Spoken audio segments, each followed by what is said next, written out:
Imagine you're a mighty eagle, soaring high in the sky, but instead of spreading your wings and letting the winds carry you, you're flapping frantically against the storm, exhausting yourself to the point of collapse. What if I told you that's how most of us live our lives? A hidden secret society has buried for centuries. The true path to peace isn't an endless struggle, but in a single act of surrender that unlocks bliss and ultimate wisdom. Today we're diving into this mystery through the timeless teachings of Guru Nanak, illuminated by the profound insights of Osho, the modern mystic, who has awakened millions to the art of living freely. Have you ever felt that crushing weight of constant worry, tension pulling at your soul like an invisible chain? Have you ever wondered why, despite all your efforts climbing the corporate ladder, chasing relationships, or even praying in temples, you still feel empty inside?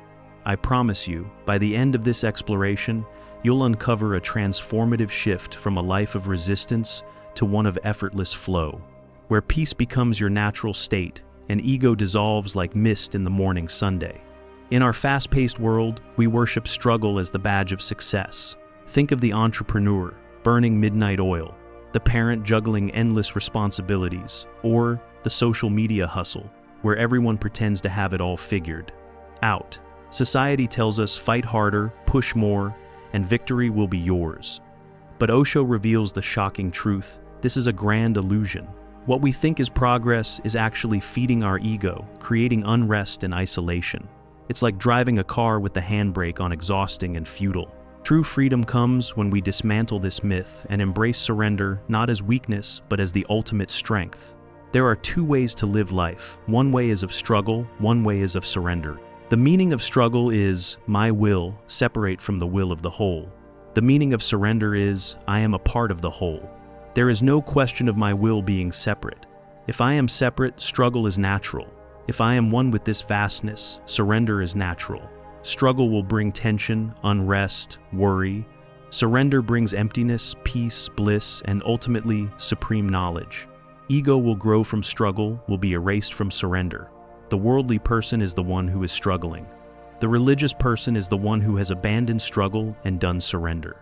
Going to temples, gurdwaras, mosques has no relation to religion. If your attitude is of struggle, if you are fighting with God, if you want to fulfill your own desire, even if through prayer, even if through worship, if you have your own desire, then you are irreligious. When you have no desire of your own, when His desire is your desire, wherever He takes you, that is your destination. You have no separate destination. Whatever way He moves, that is your motion. You have no aspiration of your own. You do not make decisions at all. You do not even swim, you float. Have you ever seen an eagle in the sky? It rises to a great height. Then it does not even flap its wings. Then it spreads its wings and floats in the air like an arrow. That same state of floating when it comes into your consciousness. Then surrender, then you do not even flap your wings. Then you float on His winds. Then you become dependent. Because burden is created from struggle. Burden is created from resistance.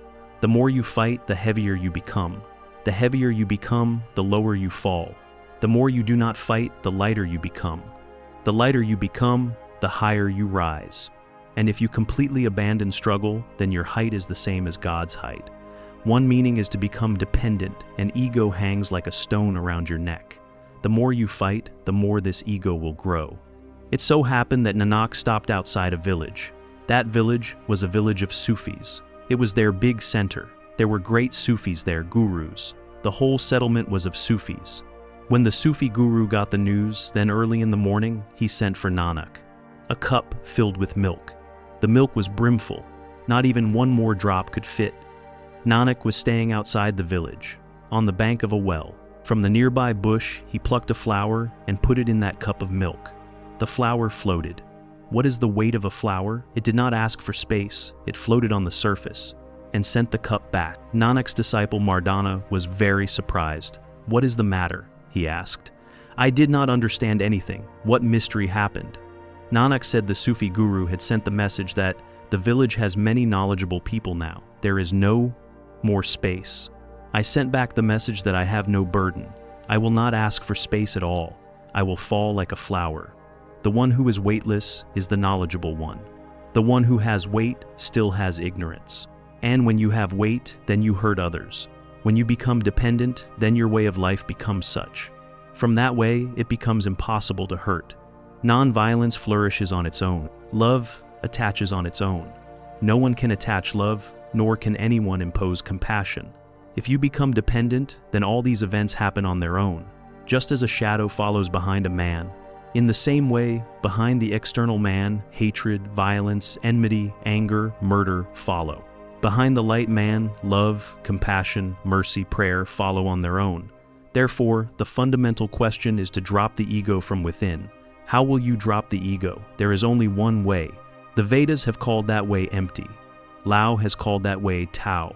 Buddha has called it Dhamma. Mahavira has called it Dharma. Nanak's truth is Hukam. His command from his command. The one who starts moving, who does not even move from his own side, who has no feeling of his own, no desire, who does not want to impose himself. He has come into his Hukam. This is the religious man, and the one who has come into his Hukam. He attains everything.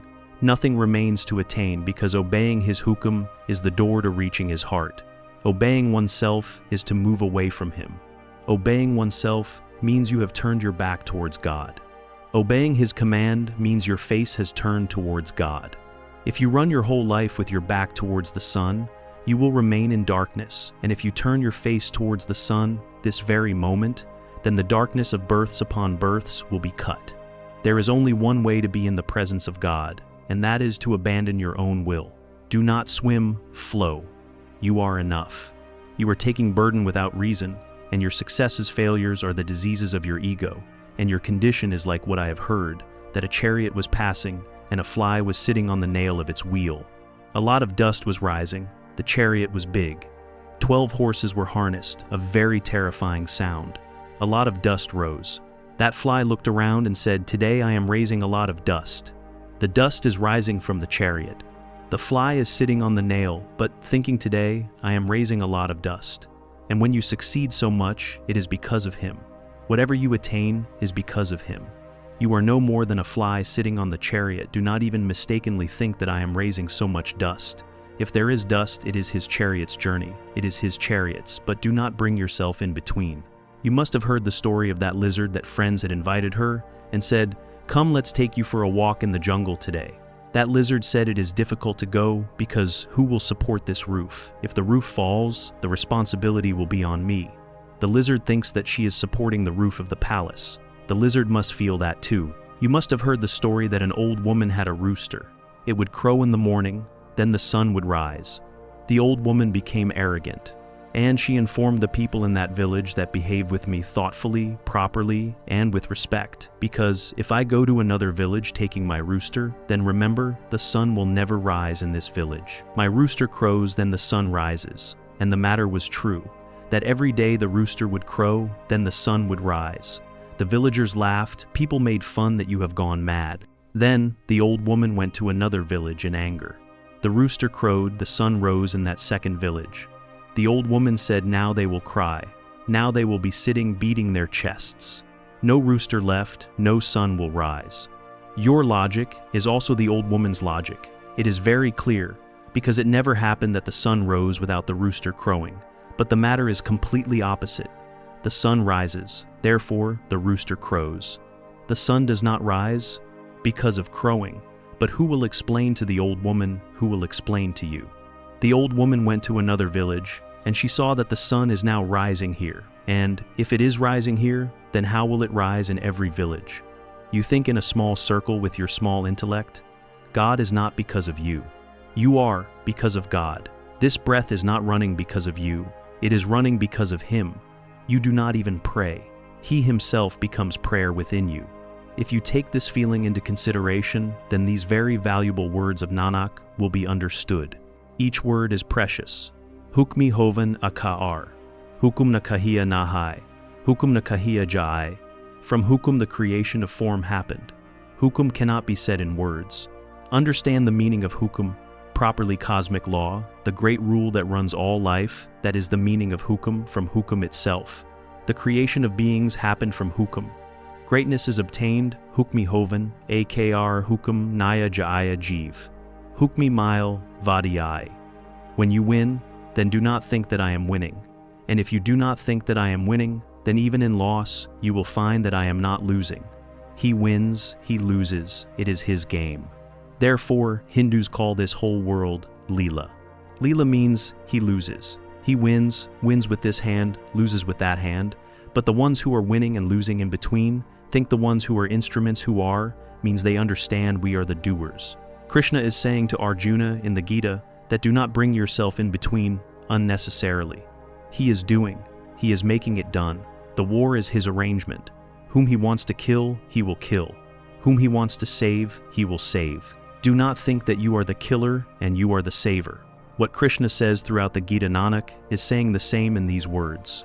Hukmi hovan, ji hukmi mile, badiai, hukmi utamo neech. He is creating the small and big. This is something to think about. If he is creating the small and big, then no one is small, no one is big. Because the maker of both is him. You made a small statue, you made a big statue, the maker is you. When the doer is one, then who is small, who is big, when his hand is involved in both? But we think I am small, I am big, and we suffer pain throughout life. And you can never become so big that you become satisfied. If you look at form, look at your shape, then you can never become so big that you become satisfied. The form will be small, no matter how big it island. But if you see the hand of the formless in your form, then you become big instantly. The maker is him. He makes even a small grass, and he also makes the cedar tree that touches the distant sky.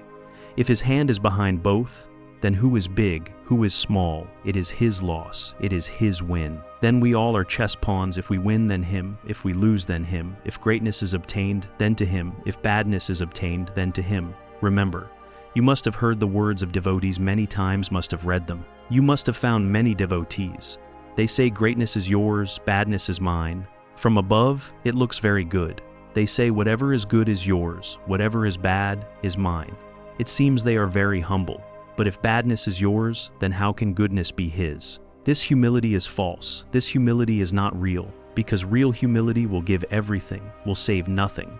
You saved a little support for your ego again. And no matter how much you say from above, that greatness is yours and badness is mine. But when badness is mine, then how will greatness be yours? Failure is mine and success is yours. This matter is either both are mine or both are yours. Therefore, there is a big difference between false humility and true humility. False humility says that, I am the dust of your feet, but I am for sure. And when a man says, I am the dust of your feet, then look into his eyes. He is expecting from you that you also say, no, how are you? I am the dust of your feet. There is desire in his eyes, and if you accept that, you are absolutely right. This is exactly my thought. Then the man will become an enemy forever and will never be able to forgive you. Greatness is also his, badness is also his. We do not come in between at all. We have become like the hollow of a bamboo. Whatever song he sang, why keep even this much arrogance of your own, that if there is a mistake, then mine, then I am saved, then I saved a little of myself. And I is such a disease that if you save a little, it saves completely, or either drop it completely, or it saves completely. If you save even a bit of it, then it is saved completely. It has not gone anywhere. You have hidden it. Nanak says, from Hukam, the creation of form happened. Hukam cannot be said in words. Whatever is important in life cannot be said in words, and Hukum is the most important thing. There is nothing beyond it. Words are makeshift. The work of ordinary life gets done, but there is no way to express the extraordinary in words. There are many reasons for there being no way they should be understood. 1. The intuition of that transcendental happens in silence. And how will we say in words what we know in silence? Words and silence are opposite. When its experience happens, then there are no words inside. How will you bind it in words? The medium has changed. Zero is a different medium. Zero is the medium of the formless word is form. All words give form. So how will you bind the formless in form? Therefore, those who have known have great difficulty. How to say it? Understand it like this, that you heard a beautiful music, and you want to explain to a deaf person. There is an old story of Sufis, it so happened, music, that a shepherd was taking his sheep up the edge of a mountain. Noon came. He got tired watching the path. His wife did not come bringing food. This had never happened before. There was very hungry. Then worry also caught him that perhaps the wife is sick or dead. Has some accident happened? This had never happened before, but he was completely deaf, could not hear.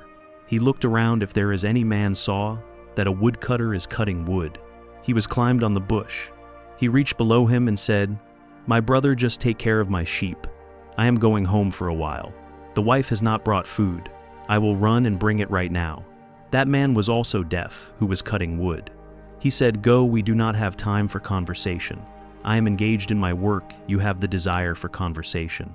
But when he said go, this one understood that he is saying, "Go, you bring your bread.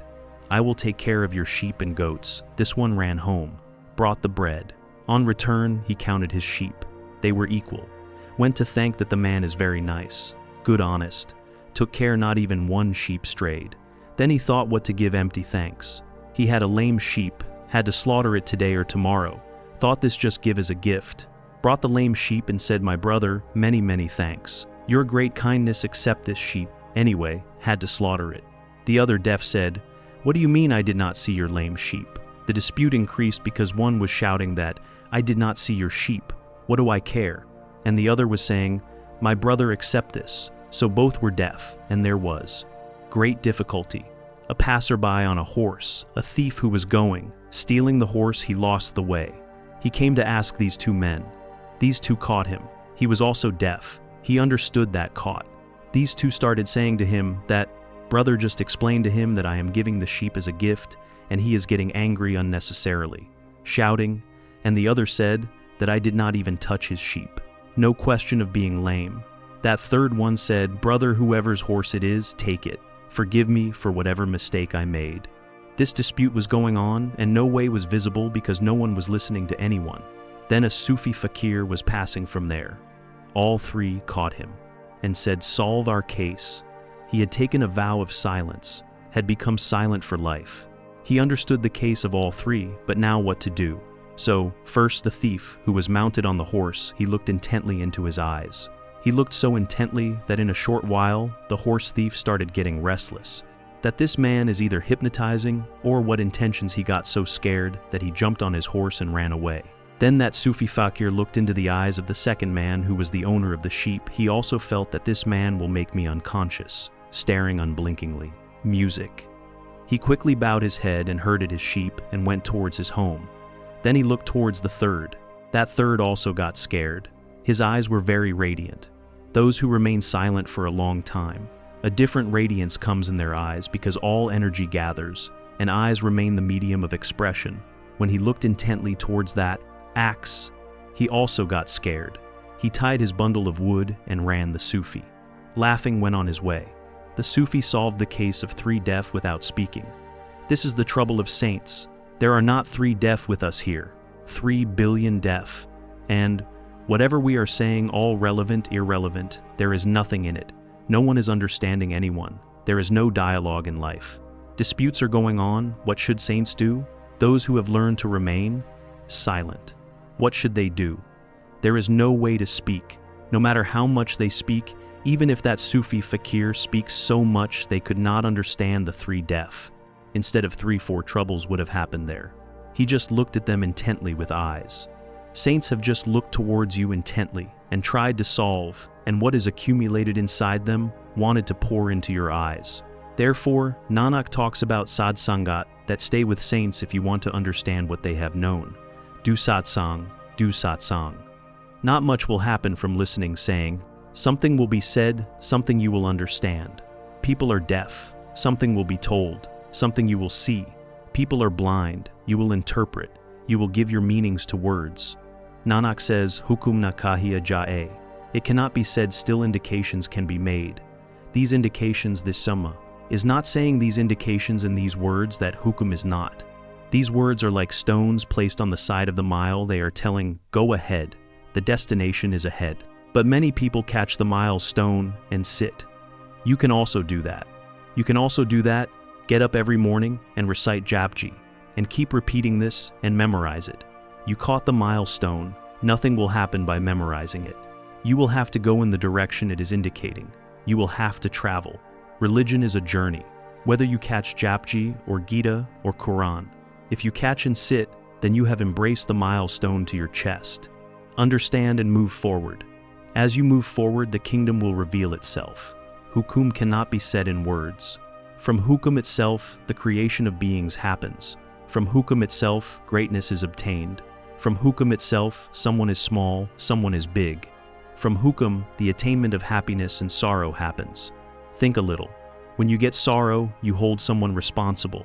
If you have to hold responsibility, hold Hukum responsible. The husband is sad, thinks the wife is responsible. The wife is sad, thinks the husband is responsible. The father is sad, thinks the son is responsible. If you have to give responsibility then, to God it will not work with smaller than that. Music. But the fun is great. Whenever you are sad, you hang the responsibility on someone's shoulder around you. And whenever you are happy, then you yourself accept that I am happy because of me. What kind of logic is this, when happy because of yourself and when sad because of someone else? Because of this, neither can you solve sorrow, nor can you find the secret of happiness. Because in both situations, you are wrong. Neither is the other responsible for sorrow, nor are you responsible for happiness. Behind both, God is responsible, and if happiness and sorrow are coming from the same hand, then what difference to make what distinction? To make a Muslim emperor happened, he had a slave. He had great love for the slave, great attachment. He was very devoted to the master. One day, both were passing through the jungle. There was only one fruit on a tree. The emperor plucked the fruit, as was his habit. He cut one piece and gave it to the slave.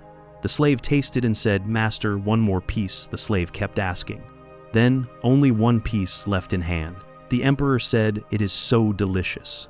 The slave snatched that one piece. The emperor said, "This is too much.